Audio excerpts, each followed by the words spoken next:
je suis venue.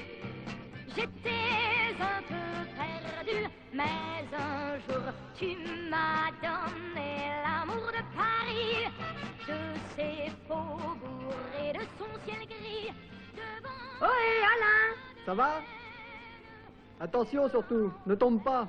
Va doucement! Et Blanc, tu ne t'es pas fait mal? Ohé, Alain! Alain! Tu nous attends en bas? Je m'excuse.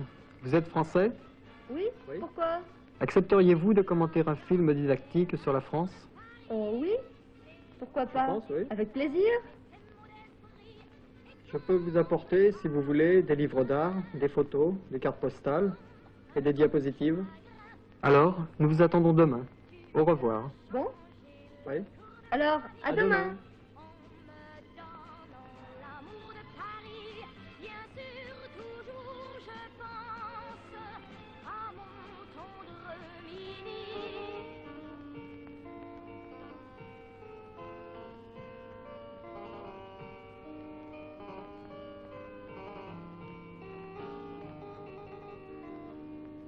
Bonjour. Nous sommes très contents de vous voir chez nous. Installez-vous, je vous en prie. Oh, mais je vois que vous êtes chargé. Vous avez beaucoup de livres, de diapositives, de journaux. Ce sera certainement très intéressant pour nos étudiants. Vous nous montrerez tout cela. Mais tout d'abord, pourriez-vous vous présenter, s'il vous plaît? Je m'appelle Martine. Il y a 2 mois que je suis arrivée à Moscou pour y faire un stage de langue russe. À Paris, je suis étudiante à l'université de Vincennes. Ah oui, c'est la fameuse université qui a été créée après les événements de mai 68. Oui, c'est ça. J'y fais de l'économie. Il n'y a que 2 mois que je suis arrivée ici, mais Moscou me plaît énormément. C'est formidable. Bien sûr, Paris me manque souvent. Attends, laisse-moi me présenter. Je m'appelle Bernard, j'ai 25 ans. Je suis né en Bretagne et c'est là que j'ai passé mon bac au lycée de Brest. Puis je suis allé à Lyon pour y faire des études de physique à la faculté de sciences. J'aime beaucoup Moscou, où j'ai déjà passé 1 an. La ville me plaît, mais je m'ennuie souvent de la France. Bon, on y va? D'accord. Commencez.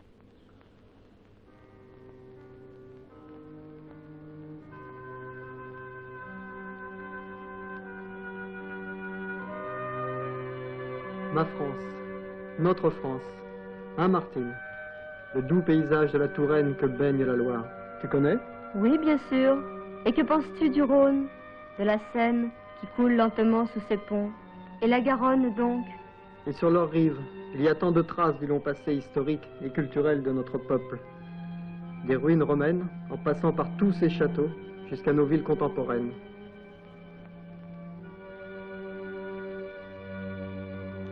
Orléans, Strasbourg, par exemple. Regarde ce contraste.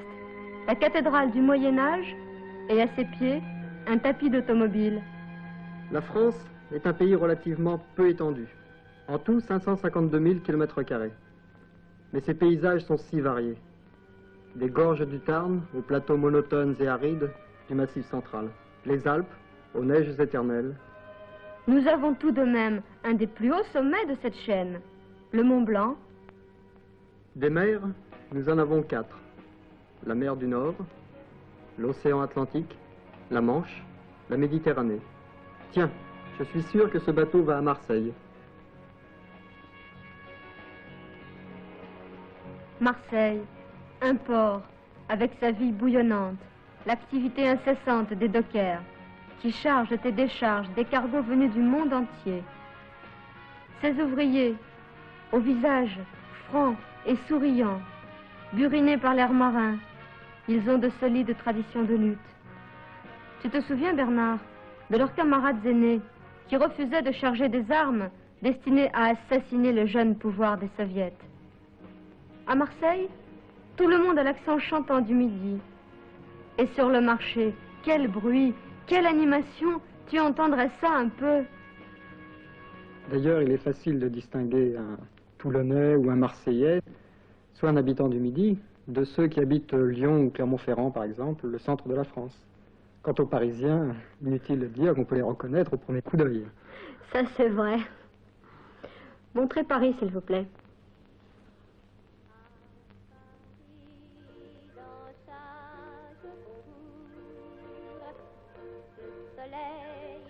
Bonjour Paris. Paris, ce n'est pas toute la France, mais c'est son cœur. Le peuple parisien l'a bien souvent montré au cours de l'histoire. Cette histoire, si riche en événements, a commencé ici, dans l'île de la Cité.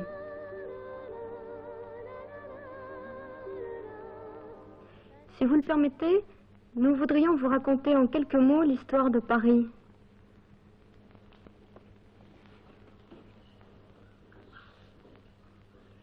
Du haut de la butte Montmartre, on découvrait le paysage que montrent ces gravures.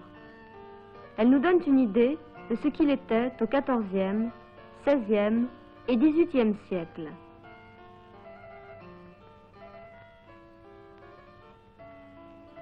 Autrefois, Paris était tout en bois. Plus tard, il a été reconstruit en pierre. Les vieilles petites rues du Marais. On y trouve encore des enseignes d'artisans qui nous rappellent cette époque. J'adore ce quartier. Moi, je préfère la Cité. Notre-Dame, c'est le cœur de la France, son cœur géographique, physique, puisque toutes les grandes routes y convergent et que toutes sont mesurées à partir d'ici.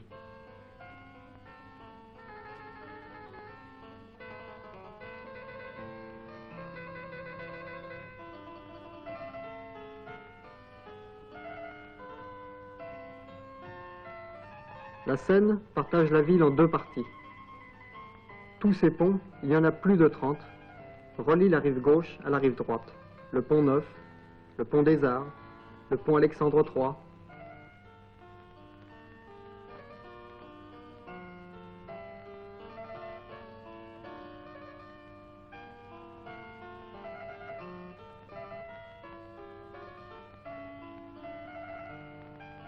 J'aime aussi me promener le long des quais de la Seine. Au bord de l'eau, on rencontre toujours des jeunes, surtout des étudiants. Ils se retrouvent là pour bavarder, discuter, casser la croûte à l'occasion. Que j'aime flâner en m'arrêtant devant les bouquinistes. On y trouve tout ce que l'on veut.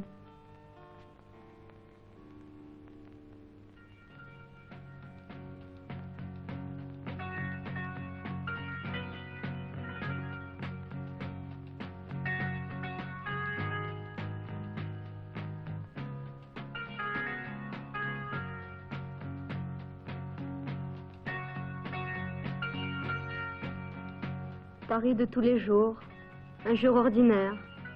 À Moscou, la vie est beaucoup plus calme. Mais de toute façon, je n'ai jamais assez de temps pour tout faire. Faire quoi, par exemple? Étudier, aller chez des amis, aller au cinéma, au théâtre, faire du ski.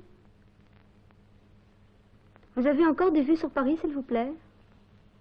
Discuter, c'est une passion chez les Français. Il est bien agréable de s'asseoir à une petite table, en plein air, pour bavarder, discuter.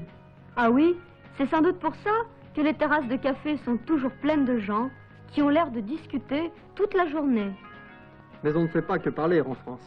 On agite aussi. Tu vois, la place de la Bastille, où est tombée cette forteresse, symbole de la tyrannie. C'est maintenant le lieu de rassemblement de nombreuses et fréquentes manifestations pour la liberté. Tu parles de liberté. Le mur des fédérés en est aussi un symbole.